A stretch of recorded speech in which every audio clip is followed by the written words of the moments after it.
Olá, pessoas! Hoje vou contar uma história muito louca, mas que vocês precisam tomar cuidado. Existe o caso de uma mulher que, mesmo não apresentando sintomas de uma doença, ela tinha essa doença e transmitia para outras pessoas.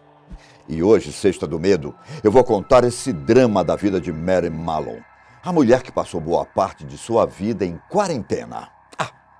Eu já ia esquecendo, a doença era febre tifoide. Mary nasceu no dia 23 de setembro de 1869, na Irlanda do Norte. Porém, ainda na adolescência, ela foi morar nos Estados Unidos, na cidade de Nova York. Nessa época, a vida na terra do tio Sam não era nada fácil. E para sobreviver, Mary teve que realizar trabalhos domésticos, muitas vezes como cozinheira.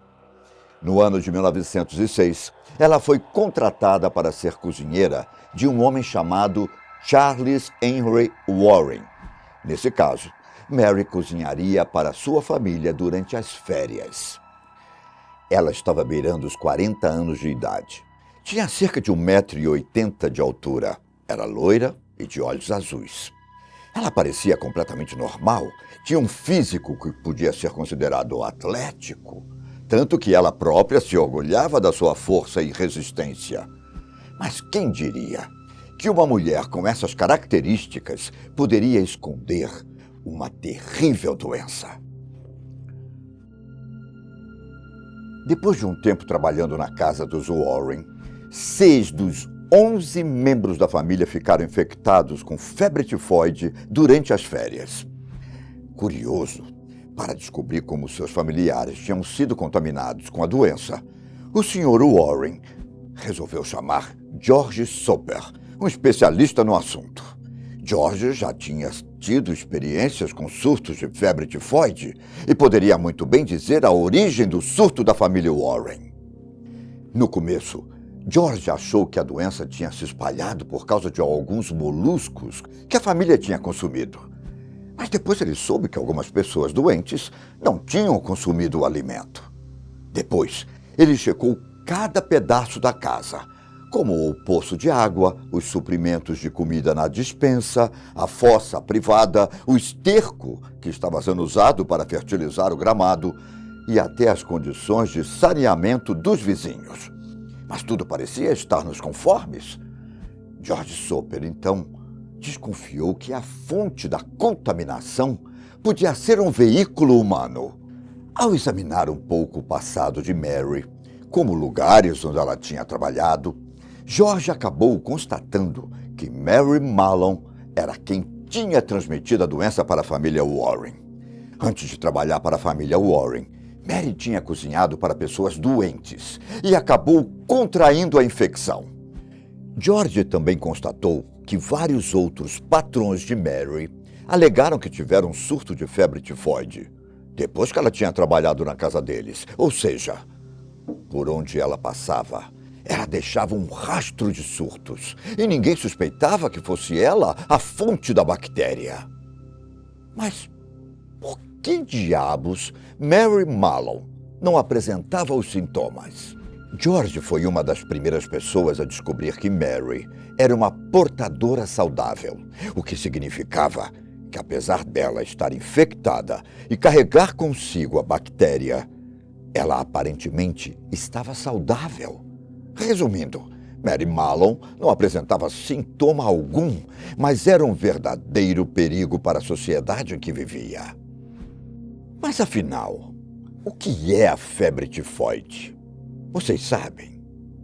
Olha, a febre tifoide é causada por uma bactéria de nome complicadíssimo, chamada Salmonella entérica sorotipo tif.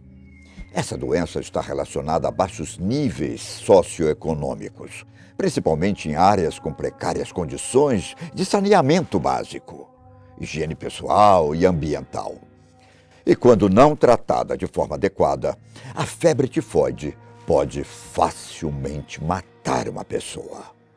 A febre tifoide está praticamente eliminada de países onde esses problemas foram superados.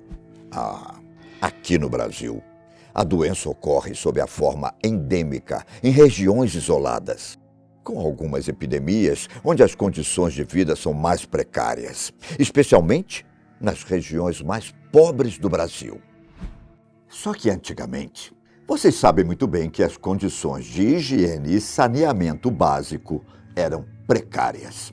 No início do século XX, estima-se que a febre tifoide tenha matado cerca de 1 em cada 10 vítimas da doença. A bactéria pode ser espalhada pela água e por alimentos contaminados. E pelo fato da bactéria também ser eliminada pelas fezes dos doentes, às vezes, a falta de higiene pode facilitar a contaminação pela comida. Os sintomas da doença são bem parecidos com o da gripe, onde os indivíduos infectados sofrem com dores no estômago, dores de cabeça, falta de apetite, febre alta, tosse seca e manchas pelo corpo. Mas e Mary? O que foi que aconteceu depois que ela foi identificada como a culpada por ter contaminado a família Warren? Considerada a primeira portadora saudável da doença, Mary não acreditava que estava doente. E é nessa parte da história que ela passa de vítima, olha que loucura, para uma assassina. A ignorância, não a maldade, fez de Mary praticamente criminosa. Embora várias pessoas tenham dito para ela que, mesmo parecendo completamente normal, seu corpo hospedava uma enorme população de bactérias. Ainda assim, ela se recusou a acreditar nos fatos. Mary negligenciou sua higiene pessoal até mesmo quando os médicos pediram para ela dobrar a quantidade de vezes que lavava as mãos. Ela era praticamente uma espécie do que chamamos hoje de arma biológica humana. Por não acreditar no que os médicos diziam, Mary não seguia nenhuma das instruções. Não lavava as mãos como deveria e espalhava as bactérias por onde passava. Em um ensaio feito no ano de 1939, George Soper, o homem que identificou com a condição pela primeira vez, revelou que Mary era uma mulher de temperamento difícil. Era teimosa e solitária. Ele afirmou que Mary nunca chegou a trabalhar em um mesmo lugar por muito tempo. Se mudava com frequência e tinha muitos problemas em fazer amigos. Será que tudo isso seria resultado da doença? Bom, mais de um século depois, é difícil especular se tudo isso era resultado de uma condição de saúde mental não diagnosticada ou simplesmente de uma personalidade difícil. Mas, quando George Soper ofereceu um tratamento gratuito a Mary, ele teve uma surpresa. Ela tentou atacá-lo com um garfo. No dia seguinte, George tentou mais uma vez convencer Mary de que ela estava doente. Mas por pura ignorância, ela nunca aceitou o fato. Então era isso. Mary era uma arma biológica, andando por todo lado e espalhando uma bactéria capaz de causar a morte. E por não aceitar que estava doente, George resolveu que precisava intervir de outra forma. O que ele fez? Comunicou ao Departamento de Saúde de Nova York e eles deram permissão para levá-la sob custódia. No dia 20 de março de 1907, uma ambulância, acompanhada da polícia, chegou à casa de Mary para prendê-la. Ela até tentou fugir pela porta dos fundos da casa, mas acabou sendo capturada. Apesar de George ter certeza de que Mary estava doente, quando ela ficou sob custódia, foram feitos vários exames que confirmaram que ela estava doente. Ela então foi levada para um hospital, onde passou a ficar em isolamento.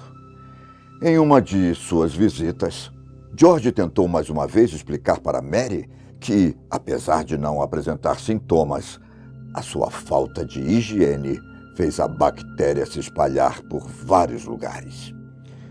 Ela então ficou isolada, em um aposento, com sala de estar, cozinha e banheiro com instalações modernas. Mas uma coisa não mudaria. Mary viveria isolada e solitária. O hospital fornecia ingredientes para Mary, que ela mesma cozinhava. Apesar dos especialistas tentarem tratá-la, ninguém conseguiu remover as bactérias do corpo de Mary.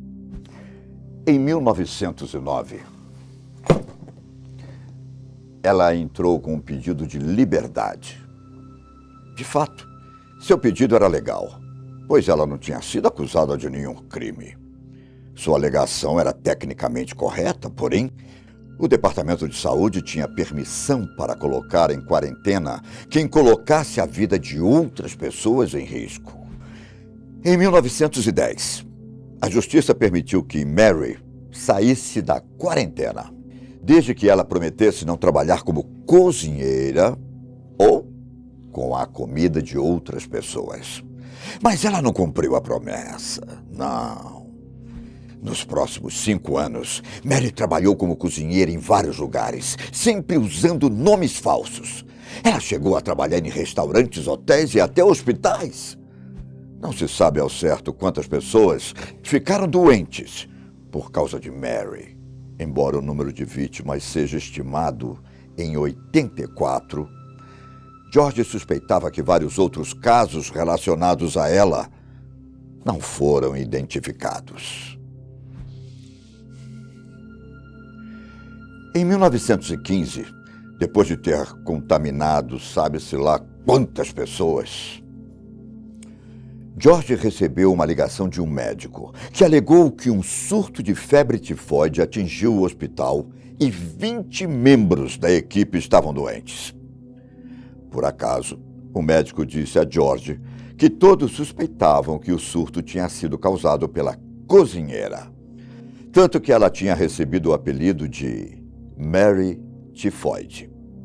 George soube na hora de quem se tratava. Mary foi levada sob custódia de novo, e dessa vez ela não relutou. Parece que Mary, depois de ter feito várias vítimas, finalmente aceitou que estava doente. Ela passou seus últimos 23 anos de vida em quarentena, em uma ilha isolada.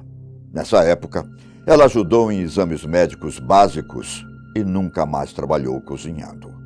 Mary sofreu um derrame na manhã de Natal de 1932 e passou 6 anos de sua vida em um hospital, incapaz de se locomover.